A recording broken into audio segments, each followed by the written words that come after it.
think I'm Drammin Japanese. I really think so, ladies and gentlemen. Welcome to Dram Talk, your new mates on your journey into the world of whiskey. I'm Brad. I'm Daniel, and today we'll be looking at the Ben Nevis 10-year-old Nikka whiskey from the barrel and the Hakushu Distillers Reserve. We'll also be discussing the new Japanese whiskey laws.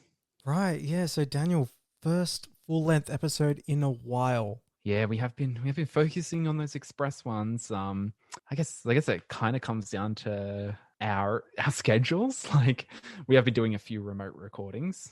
Yeah, yeah, and we've just been pretty busy lately. Yeah, but we always have time for a dram.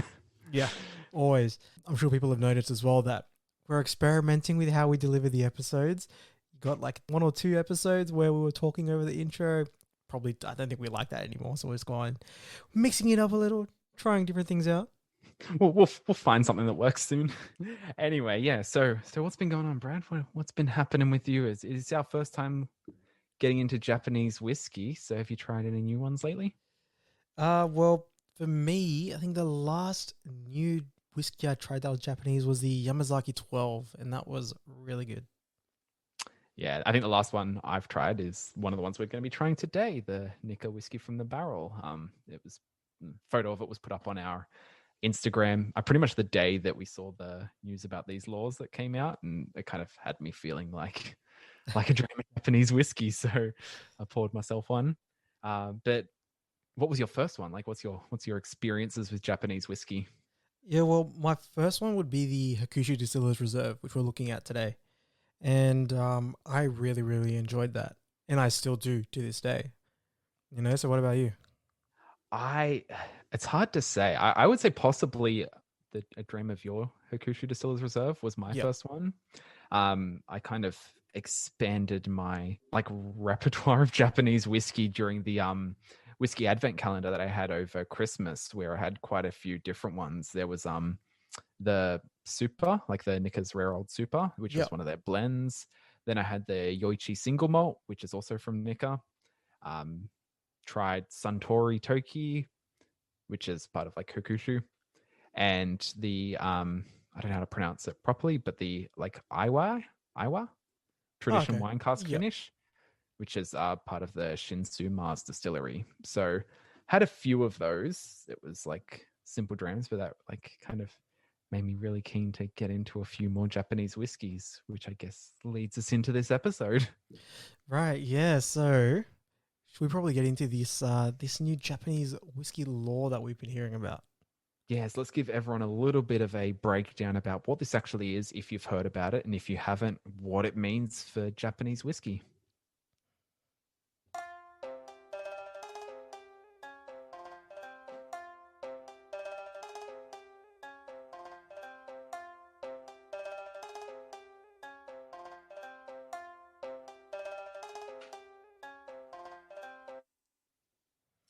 So, what was that instrument we just heard, Brad? So that was a shamisen, which is a pretty traditional Japanese instrument. Really hard to play, really expensive as well. Yeah, Brad learned that song just for the pod, guys. So he played that just for you. Spent the last 26 years of my life learning how to play the shamisen.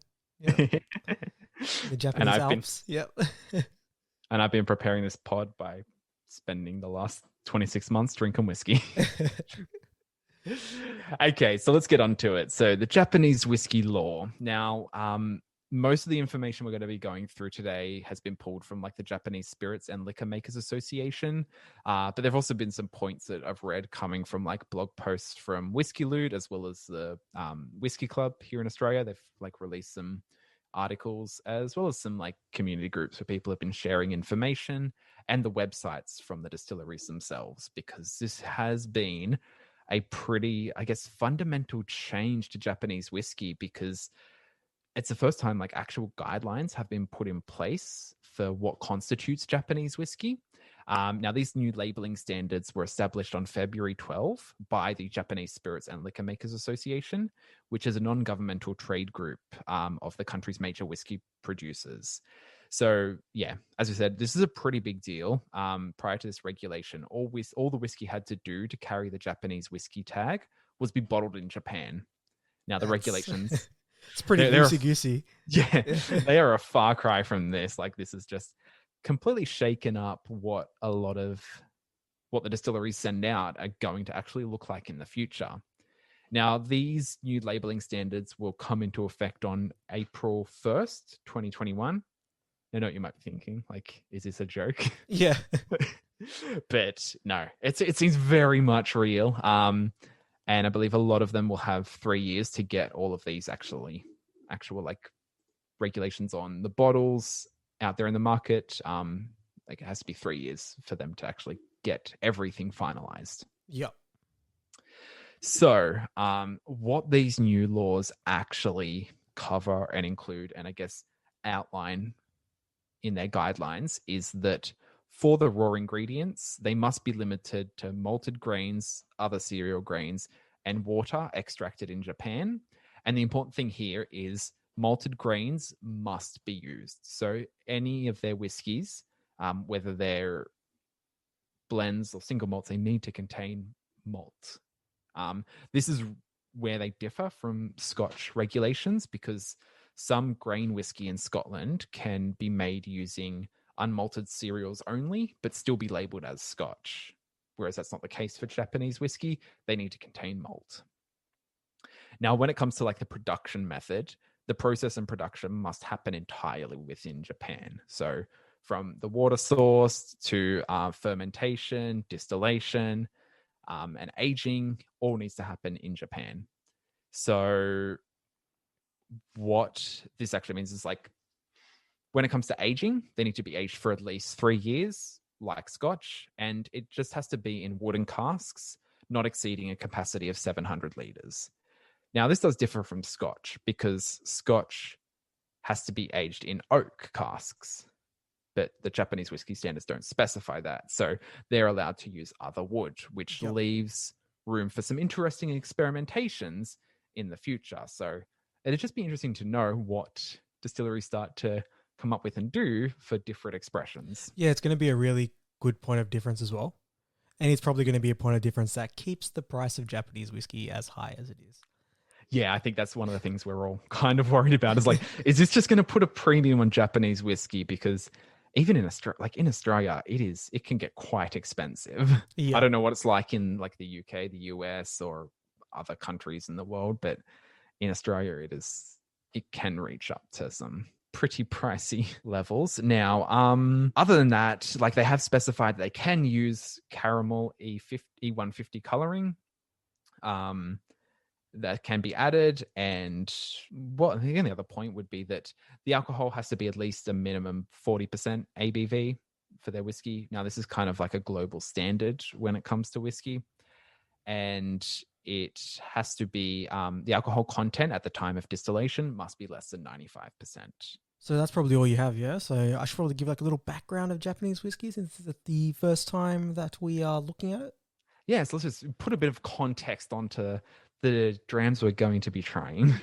Right. So Japanese whiskey making, it's a little shrouded in mystery since very little was actually recorded in whiskey making before the establishment of Suntory's Yamazaki distillery in the early 20th century.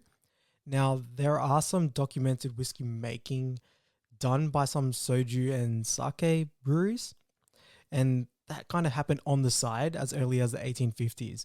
Now, I mean, how documented that is, I'm not too sure, but hey, the infinite wisdom of the internet told me so. Thank you, Google.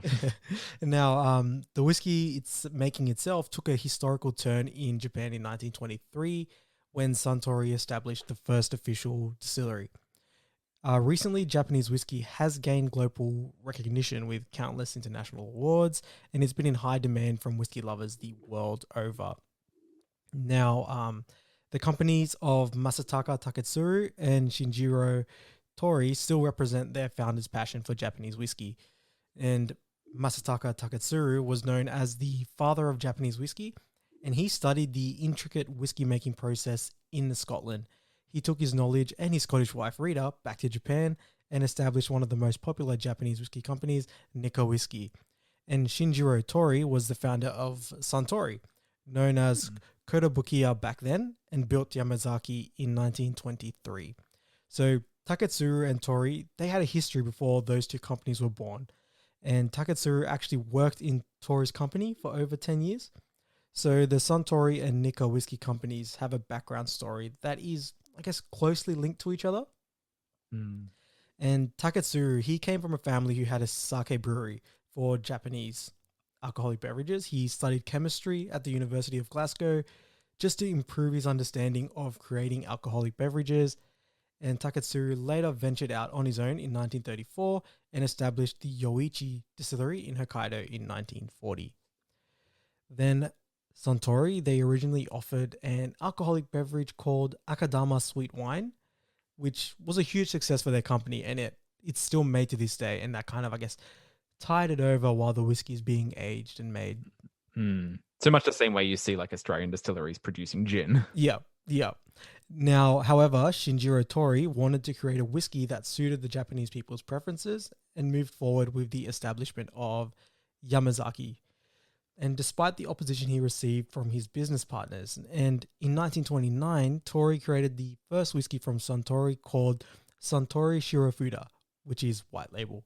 But it turned out to be unsuccessful because it didn't quite fit the taste of the Japanese consumer base. So everything could have gone horribly wrong, and we could maybe not even be talking about it today, right? But the second whiskey they released was the Suntory Kakuben, which became a hit, and it's still sold in Japan to this day, and it's probably one of their best-selling whiskeys. And even if you go to Japan and you have a highball, more often than not, it's probably made with Kakuben. Right, yeah. And it's not really been until the last couple of decades that Japanese whiskey made its global debut. So in 2003, the movie Lost in Translation, it featured Bill Murray's character, and it really heavily advertised Suntory's whiskey. A memorable quote in the movie being, "For relaxing times, make it Suntory time." So many people say that the movie has helped with the exposure of Japanese whiskey, and international whiskey lovers, they gradually discovered this luxury spirit from Japan. And some Japanese whiskeys, like I mentioned before, they've received international awards, and that just, as soon as something wins an award, that just raises the awareness of the quality of the product. Yeah.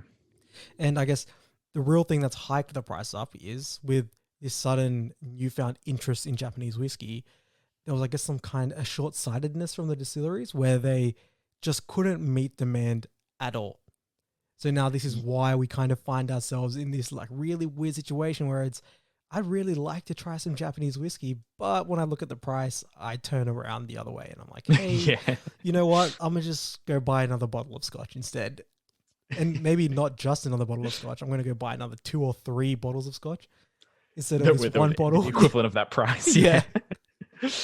Yeah, I guess that's kind of where it comes down to a bit of a flaw in whiskey production for meeting that supply-demand kind of balance, because you can't just quickly hike up production because you're still going to have to wait at least 3 years to be able to get it out onto the market, which, basic economics, when demand rises, like the price jumps up, and if supply can't meet that, the price is just going to keep rising. Yeah. Yeah.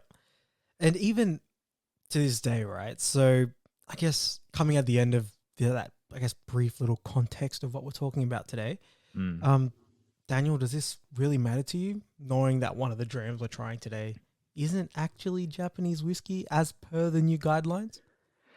See, it's a little tricky because one of the things I love so much about Japanese whiskey when I tried it was the quality of it, but also how much it was like reminiscent of Scotch whiskey. Because it was like you're getting that same kind of experience, the same kind of feel, as well as the same kind of like sense of, I guess, like quality in the product. Yeah. And it's funny that you mentioned that, I guess, that notion of quality, because even from a lot of the Japanese distillers, they're all kind of, I guess I'm sure they're all pretty grateful for the new regulations and everything coming out. Yeah. Because after all, it is from an association that they're all probably a part of. And, but a lot of them, they're kind of thinking, well, we kind of don't really get why you guys are so focused on this idea of what Japanese whiskey is, because a lot of them, they're all really focused on just delivering a quality product. Yeah, I mean, like that is great to hear, and it's exactly what you want when you're going to be dropping down the kind of money you are on different whiskeys. But at the same time, like, I guess this is where regulations do play a good part, because you look at the regulations we've just run over today, none of them are unreasonable. The fact that the products have to come from Japan, it has to take place in Japan, and it needs to be aged for at least 3 years. It needs to be a certain ABV. Like, these are all the things you're going to want in your whiskey, regardless of where it's from. And if you're buying a product from that country, I guess the kind of notion is like, well, if you're advertising it as a Japanese whiskey or as a Scotch whiskey, you want it to come from this country, because it defeats the purpose of putting that kind of country name on it. Yeah. So in some sense, it's like it is long overdue, and I don't feel like it would change too much, but obviously there are things that will change. And I guess this leads us straight into the tasting, which the main one is for Nikka, and for the whiskey from the barrel, which we're going to try today, which doesn't meet these standards. The reason is possibly the inclusion of Ben Nevis, which is a Scotch whiskey, in their drams, in their blends. And the reason they do this is because they own Ben Nevis. So they own the whiskey that's produced there, and that is then sent back to Japan, where it's mixed in with some of their blends. Yeah. Now, Ben Nevis itself, it is a distillery located in the Highland region of Scotland, and it should come as no surprise. The distillery is located in Fort William, which is a town at the base of Ben Nevis. Ben Nevis is the highest mountain in the British Isles, and it was purchased by the Nikka Whiskey Distilling in 1989. So we are going to be trying a Scotch whiskey that features in some of the Nikka's blends. Now, the 10-year-old, which is the one we'll be trying itself, just a note from the whiskey company, said that this 10-year-old single malt was introduced to the world back in 1996 and has since started out slow at first. It's taken the world by storm. It has everything you could wish for in a single malt. There's a touch of peat, a mouthful of oak, and a pinch of bourbon, a tickle of sherry, and a smooth mouth-watering feeling on the palate. The sweetness is well balanced and memorable. And now, just off that, there's something for us. Like we've stressed that we do like peat, we do like bourbon, we do like sherry. I mean, like, it's ticking a lot of boxes. So should we get onto the nose for this one? Yeah, get straight onto it. Now, I mean, straight for me, the first thing I'm getting is a slight coffee note. Ah, interesting. Yeah. What jumped out the glass at me was a citrus note. Right. Yeah, I can see a citrus note there. It was the main thing I was getting initially, but I mentioned the coffee note because that was so interesting to me. Yeah, that is sitting. I can tell that there. That's sitting there underneath the citrus. Ah, yeah. Like, the deeper breath you take, the more it starts to smell like a cafe with like the blended roasted coffee beans.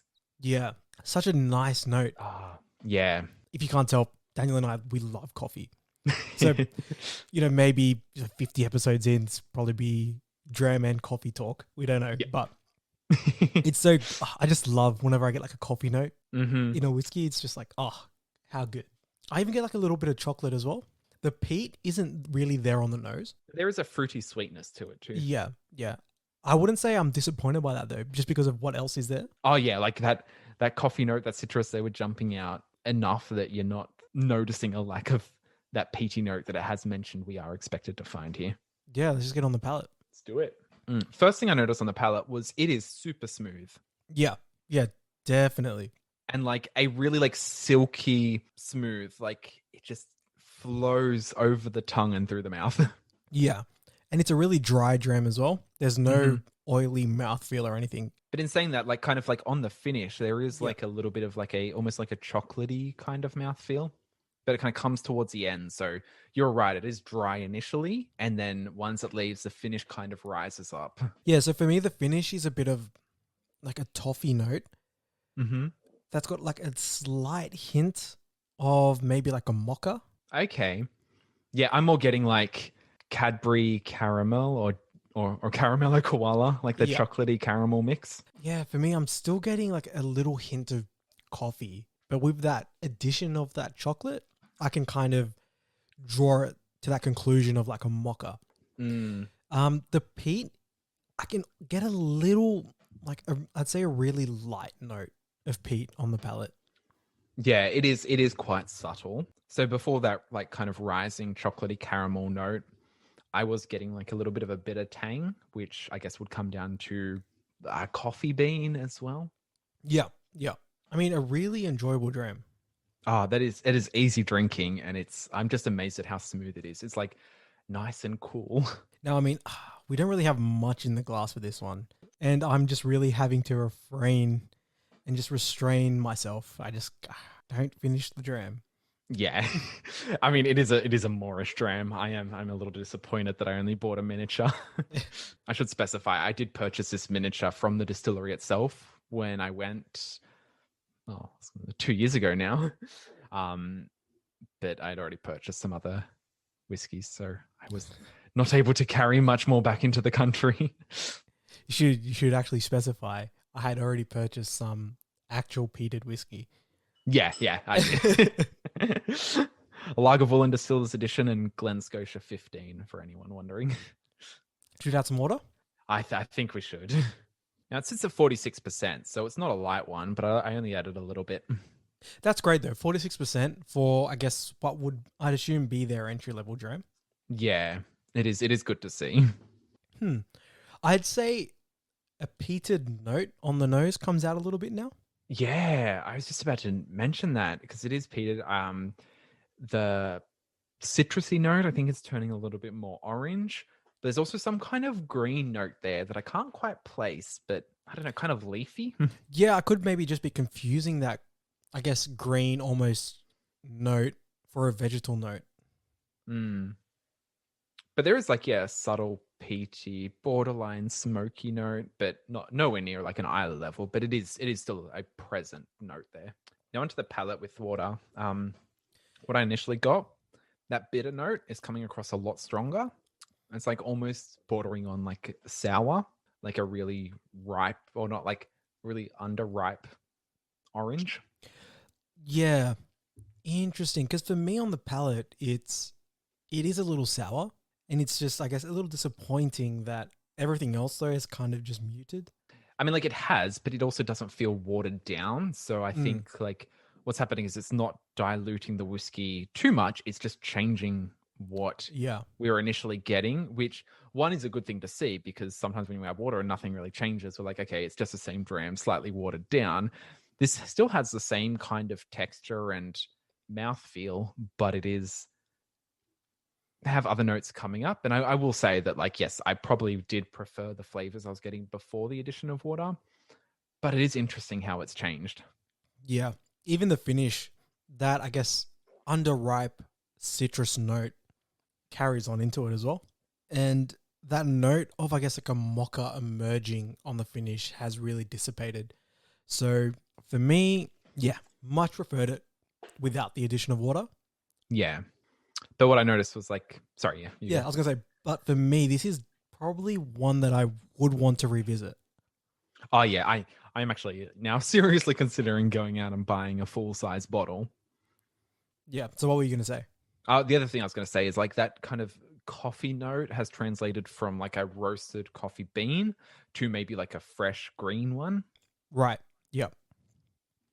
So it contains a little bit more of like a bitter note and kind of not as drinkable as a roasted coffee bean, but still very fresh. Yeah. And even the addition of peat in this dram here, it's almost a little representative of that West Highland style. Yeah. And even kind of similar to what we see with like Oban, like these kind of West coastal drams. Yeah. All these notes are very similar to what we experience in the Oban 14. But I guess the only thing that this would be missing would be that saltiness that Oban carries in the back. So yeah, but overall, really enjoyed this dram. Very disappointed that you only bought a mini. Yeah, I think that's the foregone conclusion for this dram. That's the takeaway. Yeah, that's the takeaway here, is that we don't have some more to experiment with. But I think while it's still fresh in our mind, let's jump straight into the Nikka whiskey from the barrel, because as we have since, I guess it's been confirmed after these new guidelines, is what a lot of Nikka blends, they don't actually meet these new Japanese whiskey labeling standards. And one of the main causes of this is because they use imported Ben Nevis malt in their blends. Now, so for example, for the Nikka coffee malt that contains Ben Nevis, we can just probably assume that the Nikka whiskey from the barrel contains it. However, like can't actually see that explicitly stated on their website for this particular bottle. But since they own the distillery and they import it for others, it's pretty safe to assume. Now, the Nikka whiskey from the barrel, I mean, like Brad has already covered a little bit of the history of Nikka itself. So we don't need to really go into too much about that. So I'll just talk a little bit more specifically about this bottle itself.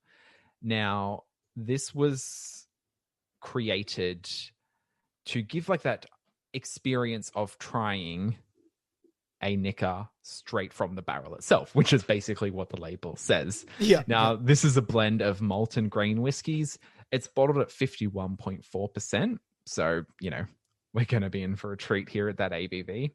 And this spectacular dram, it's just aimed to give you that experience of trying whiskey from the barrel.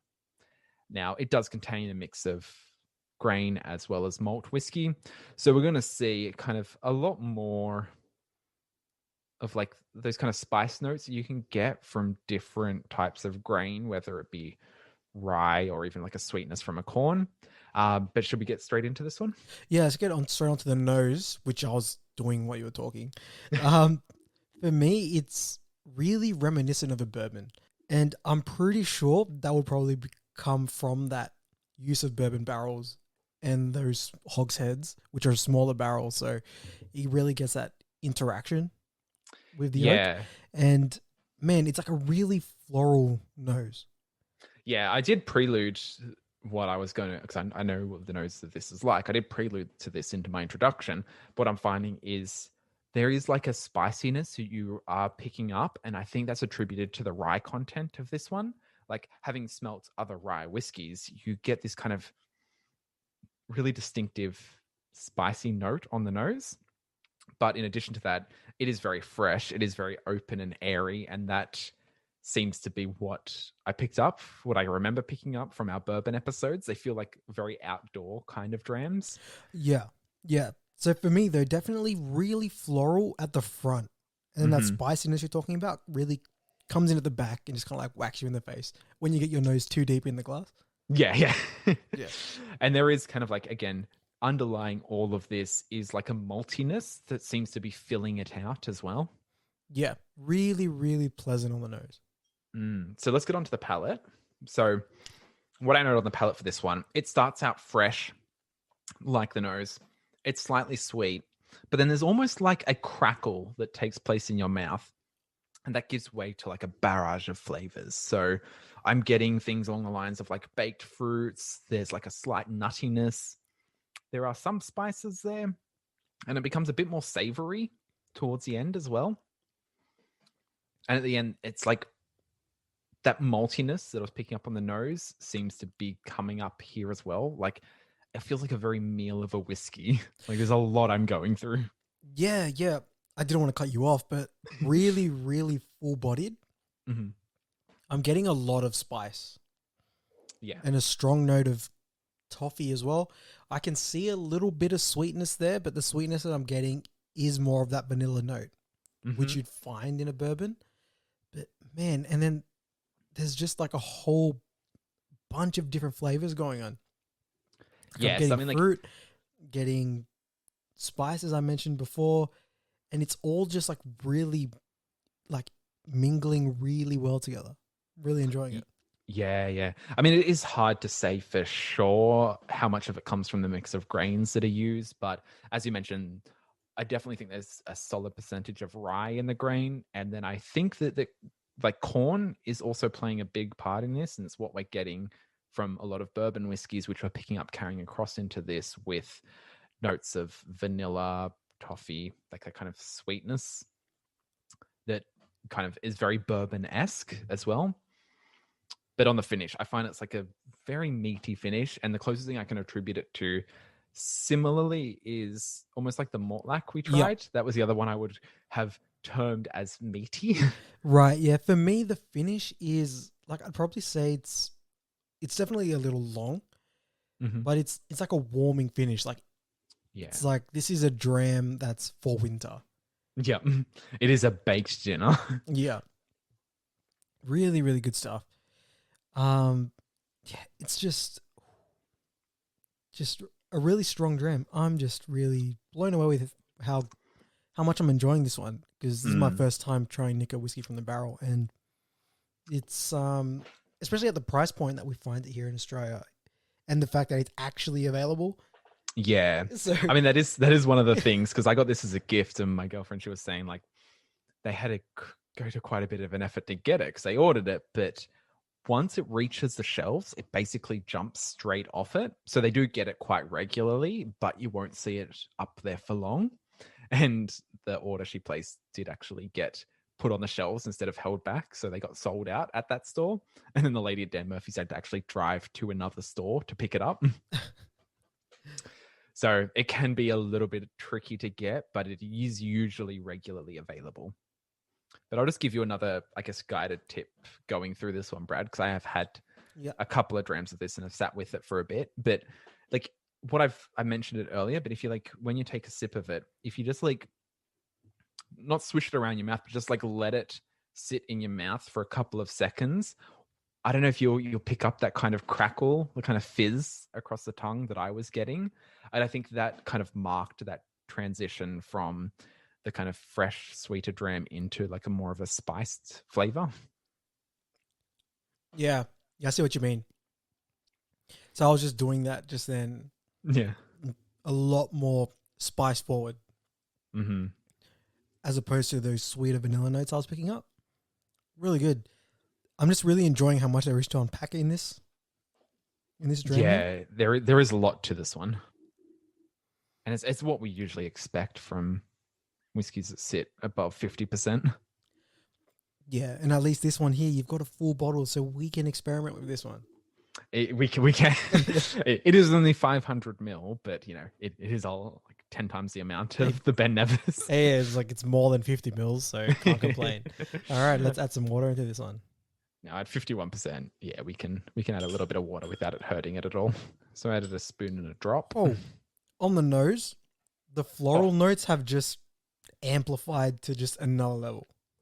Yeah, they are like jumping out of the glass. Like I feel like I'm about to breathe in some like flower petals.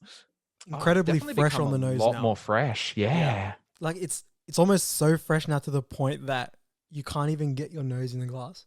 No, yeah, exactly. That's exactly right. And I'm like, I'm struggling to now try and find those kind of spice notes I was mentioning earlier, as well as the maltiness. Like it is just really fresh and floral. Man, I love that. Now with the water, the palate, the spice has almost just washed away, and the dram is just really just unraveled into just a really sweet dram that's really inviting. Yeah. As opposed to having those kind of that meaty characteristic where it was kind of just throwing you around the ringer a little bit. Then now it's just really open and just inviting you in, like, come on, come in, try this sweet stuff I got here. Yeah, there is like a malty, almost biscuity feel at the end now. And the water has really affected the finish. It's really dropped from long, I'd say, to short to medium. Yeah, I'd say it's sitting around medium. It doesn't feel as full in the mouth towards the finish, which I think might be making us think it ends a lot faster.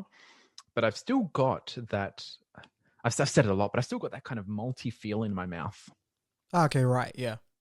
I mean, this is, I guess, comes back to what we were mentioning earlier about the quality of Japanese whiskey, because the quality of this that we're getting is a lot more than a lot of people would normally expect if you were going into trying a blended whiskey, and especially a blend of malt and grain. Yeah. But it just shows that like a lot of thought and care goes into the production. And while it is unfortunate that this bottle itself doesn't meet these labeling standards for Japanese whiskey, we still don't really know what that means, whether the, I guess, expression we're seeing, like the bottle contents of this one are going to change, or whether the labeling of it's going to change. But it's just interesting to see what's going to happen in the future. But I mean, isn't that just what the Japanese do though? Like they take something, they study it really intensely, and they don't just make a copy, but they make something that's even better than the original. Yeah. So it's like they've taken that Ben Nevis and they've just amplified it to a degree that it's just like completely different in its own right. Yeah. I mean, like One of the things that would be interesting is to compare like a cask strength Ben Nevis with a cask strength Nikka to see how they compare. Because at the moment we're putting a 46% Nikka up against a 51%, a 46% Ben Nevis up against a 51% Nikka. Yeah, but even with the Ben Nevis, a lot of the notes, I guess, they didn't really carry over into the Nikka. Yeah. There wasn't much I was picking up there, but I guess aside from that kind of same silky quality mouthfeel. Yeah. So, I mean, we've got, what, 2 Drammin words to do now? Ah, yes. Okay, so yeah, we'll group these all into one. Now, I think I've already said it for my Nikka whiskey from the barrel, but to me, this is kind of like a baked dinner. Like, I've got a mix of flavors. You're getting like a really solid, meaty, proteiny kind of feel, as well as some like really fresh additions to the plate. And it's just made for an entire satisfying meal. Okay, right. So for me, Nikka from the barrel is a nice dram to have on a cold winter's day in Sapporo. Mm-hmm. Right, the snow's just coming down nonstop. You need something that's full bodied. It's got a bit of bite to it, and it's just gonna warm you straight up. Yeah. And that's what Nikka whiskey from the barrel is. So if you need something to warm you up, and you're probably not looking for a hit of peat, well, Nikka whiskey from the barrel. That's your dram. Okay, now my German words for the Ben Nevis. For this one, I'm standing not quite on a mountain, maybe on a hillside, and I've walked away from a log cabin where I've had a fire burning, and I'm just going off to enjoy the surrounding sights as well as smells of like the fresh open air. And yeah, you're getting that kind of not really present, but kind of like the more the sense that you know that you've got like shelter as well as a fire waiting for you behind you while you're looking out over open fields, fresh air, and just like that fresh, crisp mountain air. Okay, so for me, the Ben Nevis 10 is sitting, I guess, in your favorite coffee shop, and you've ordered an Irish coffee. Yeah. So that's what that is for me. Excellent. Okay, now we'll go on to the Hakushu Distillers Reserve. Right. So now this dram comes from the House of Suntory and is Japan's mountain forest distillery. And it was founded in 1973 by Suntory's second master blender, which is Keizo Saji. And whiskey is made by Hakushu. They use water that undergoes slow filtration through granite. And this bottle here, the Distillers Reserve, it's a no-age statement expression that captures the smoky, herbaceous characteristics of their whiskies. So the Hakushu whiskies, they're kind of known as that green whiskey. So this dram here, they use both lightly peated and heavily peated malts. Again, the dram is a no-age statement sitting at 43% ABV, and interestingly, it's coloured. So looking at the colour of it, you probably wouldn't have told that. Yeah, no, it is quite a light colour. Yeah, but it is coloured. Interesting. Okay, and you got this bottle from Japan, yeah, when you went? Oh, no. I got this as a present. Ah, okay. Yeah, I mean, I like that you tried to add a little bit of spice to the authenticity to the bottles we're trying. Sorry, we got to remain truthful here on the pod, so it's got to nip that straight in the bud. Yeah, it is very herbal on the nose. Yeah, like I think the immediate impression on the nose is bright, fresh, just really citrusy. But oh man, the nose for me is almost just satisfying enough. Yeah, Yeah, like it's a really good nose, right? Because it's fresh in the sense that it's like just clean. It's like almost like mountain air.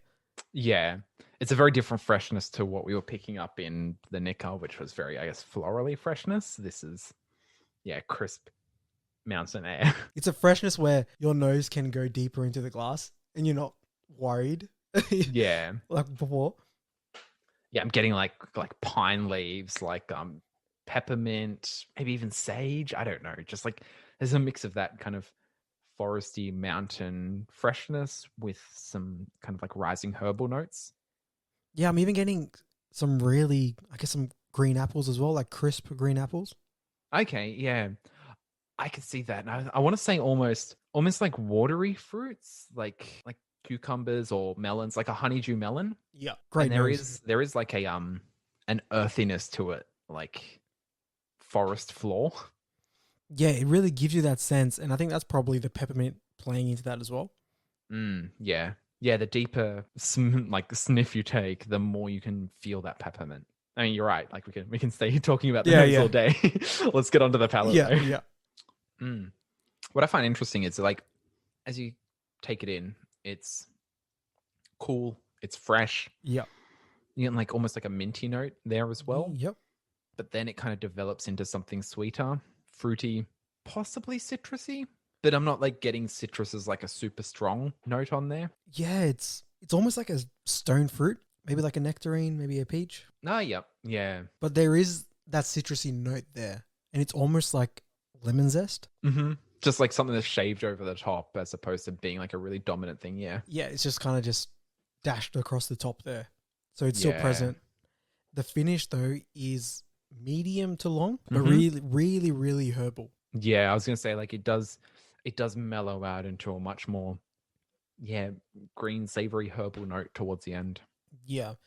And like dare I say, notes of green tea? Okay, yeah, I can get that. It's kind of like a little bit of tannings there. Yeah. But then the smoke is very, very light. So when they say that it has lightly peated and heavily peated malts, I'm more inclined to believe that it's lightly peated. I would say lightly peated, yeah. I'm saying like I'm getting more of the sense of like forest mist. Yep. Yeah, this is almost on that level of Kubakan smoke, where it's just a mist. It just floats around. Yeah. It's just a mist. That's all it is. But it's really interesting because of how much there was to unpack in this dram. Yeah. That you don't really miss the smoke. No, definitely. It's not like even going in knowing that it contained peated malts, I didn't feel like it was lacking anything. Yeah, which is where the Kubakan fell short in our eyes, where it's like, oh, you're getting this peated dram. And then we were like, okay, where is it? Whereas this one on the, I guess, complete opposite end of the scale has kind of come along and said, yeah, this is peated. But everything else that was present, I guess, kind of pushed that to the back of our minds. And then the peat kind of came at the end where it's like, oh, yeah, wait, this is peated. I was like, oh, wait, there's the smoke. And we don't really mind that it's light because everything else is delivered. Yeah. And on the second note there, I was also picking up maybe like even like a pine nut as well. Super tasty. Yeah. All right. It sits at 43%. Is that right? Yeah, it is 43%. So when we add water, I might add it a little bit less because I have taken a few pretty big sips of this one. Yeah. I had just a bit more in mind because I'm still getting used to the Denver and Lally glass. I keep pouring too much. Brad's sitting there with a 90 ml pour. Hey, I mean, the benefits of remote recording, right? Yeah. The peppermint's a lot stronger. Yeah, I was going to say those herbal notes are quite vivid. I was going to say, I don't know about you, but the peppermint is a lot stronger. Like, and it's really that like bitey at the back of the nose kind of peppermint. Yeah, it really is. Now on the palate after the water. Ooh, a lot sharper on the palate. Oh, yeah. Oh, wow. Yep, there's that citrus. That citrus came across with some vengeance. Yeah. It's like it heard me saying, I was kind of getting it. It's like, I'm here, damn it. Yeah, a lot sharper on the palate with the addition of water. Yeah, like prior to that, it was very mellow, kind of like they flowed through the mouth and it was transitioning from one to the other. And now it was just like, bam, we're here. Yeah, really interesting. This is one that's like almost, ooh, do I like this more with water? I don't know. I'd probably be leaning that way as well. Because the main thing is I do like that kick that it gives you. That kind of citrusy, almost like, even like a borderline phenolic kick. Yeah, I was just about to say that. I was about to say the water has almost given life to a vegetal note. Yeah. Down on the bottom. Almost like you could say the water gives life to the forest floor. Yeah. It is now like freshly rained and like all of the notes are just ever more present. Yeah. Really good stuff. And again, this is another one of those bottles that's probably more readily available. Which I guess if you can't tell by this episode that Japanese whiskey is pretty hard for us to procure. Yeah. And get for an episode. So we have bottles that are readily available. I mean, like we haven't put off doing a Japanese episode for this long through lack of want. It's Yeah. just lack of ability to find and buy bottles. The finish, though, has diminished in length. I mean, like, I would agree, but it's like the memory of that kind of last kick that it gives you Yeah. stays in my mind longer. And I guess it keeps making me go back for more faster. Yeah. Like, this one's Moorish in a very, very different way. This one's Moorish in that the dram is just really good. Yeah. Whereas Nikka had that feeling of Moorish. No, and it wasn't Nikka. It was Ben Nevis that we said. It's Moorish, right? Yeah. Yeah. So, But either way, like Ben Nevis and Nikka, like they were both Moorish in the sense of like, well, Nikka, for example, I thought like it felt like a meal, and I was going back for another bite and another bite to keep filling myself up. Yeah. Because like this is something I really want. Yeah. Whereas this one's Moorish in the sense that this is really good. Yeah. I've got to go back to keep experiencing this. Like I want to keep experiencing this. Yeah. I'm probably gonna settle on a teaspoon of water in this every time I try this. Yeah, I think that's a good way to go about it. Just because it's given life to the vegetal notes. Like there was a lot of enjoyable things prior to the water, but they've all, as you said, come alive now. Yeah. Oh man. Okay, drumming words. I mean, like again, this is one of the ones where I've already said it going through, but I feel like this is me walking through a pine forest. So it's really tall pine trees. You got the scent of pine needles in the air. It's freshly rained, so like the smell of the forest floor is coming up, and there's just a mist flowing through because you may be like early morning or probably even borderline dusk is where I'm sitting. Okay, all right. So for me, I'd say this is me venturing through the Japanese Alps in the forest. Right, just at the base of the Alps through the forest. Got a samurai sword, and this is just a samurai sword across the tongue. You know what I mean? This is just sharp, metallic. It's just, oh man, it's just straight to the point. Yeah, nice. All right, now should we get on to the ratings? Yeah, oh man, we've got 3 drams to rate. It's been a while since we've had to do that. All right. So Ben Nevis, what do you have? So I'm going to give the Ben Nevis. I mean, this is a tricky one because I want to both contextualize it within like where we've rated our other drams. In my mind, it's sat pretty high.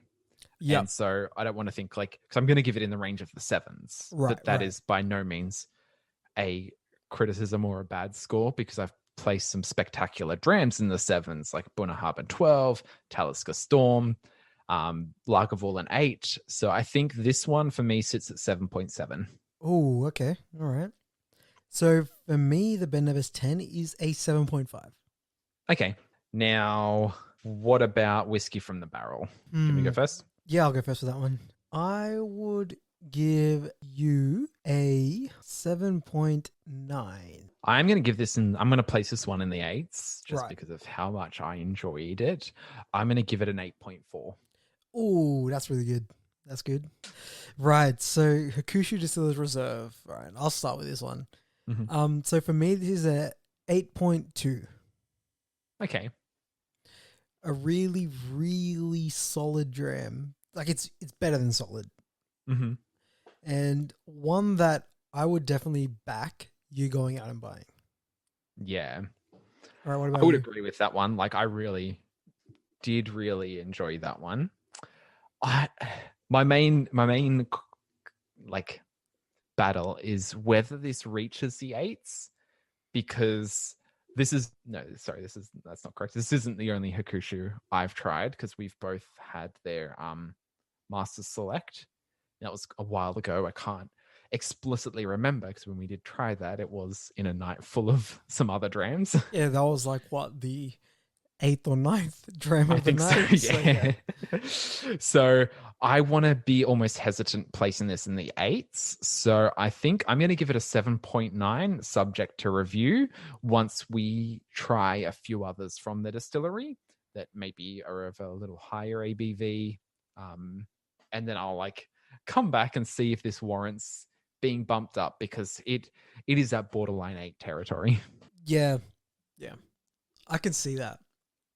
Because for me, I guess coming from, knowing what the Yamazaki 12 offers, Mm-hmm. I'm safe giving this the 8.2 that I did Okay, yeah. because I know where the Yamazaki 12 sits already in my mind, Mm, whereas you don't really have that. So it's yeah. it's a little harder for you to give it a more accurate rating for yourself anyway. I mean, like, I do find it interesting that you've rated it higher than the whiskey from the barrel, but at the same time, I get it though. Like, being at a higher ABV, I feel like that offered quite a bit more, but at the same time, the kind of nose and taste of this one, I think Yeah. it can warrant that as well. Yeah. Because it was really enjoyable, but on a different level. Yeah. For me, I felt like the Distillers Reserve played more to our palates Mm-hmm. as opposed to what the whiskey from the barrel did. Yeah, and I think whiskey from the barrel has a lot of appeal for people who, for example, love triple distillation because it was so smooth, but also it was very full and meaty, like we found with the Mortlack. Yeah, 100%. And I don't know. For me, the whiskey from the barrel on another night could have been in the eights as well. Mm-hmm. Like, I don't know what it was. Maybe if it wasn't paired straight after, like if the Hakushu didn't come straight after it, Okay, yeah. possibly it might have been a bit higher. But yeah, I don't know. Give or take, like at 7.9, it is that I gave it, right?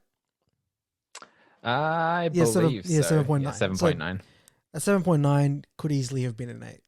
Mm. You know what I mean? And what I've really found as well, like going back and looking at our ratings, is if you are ever a little unsure about where a dram sits, kind of just meet it in the middle of what we rated it. Yeah. I feel So that's if we've probably given it more- like 8.2 and 7.9, it probably better sits at like 8. 8. Yeah. So Yeah. it's, just kind of meet it in the middle.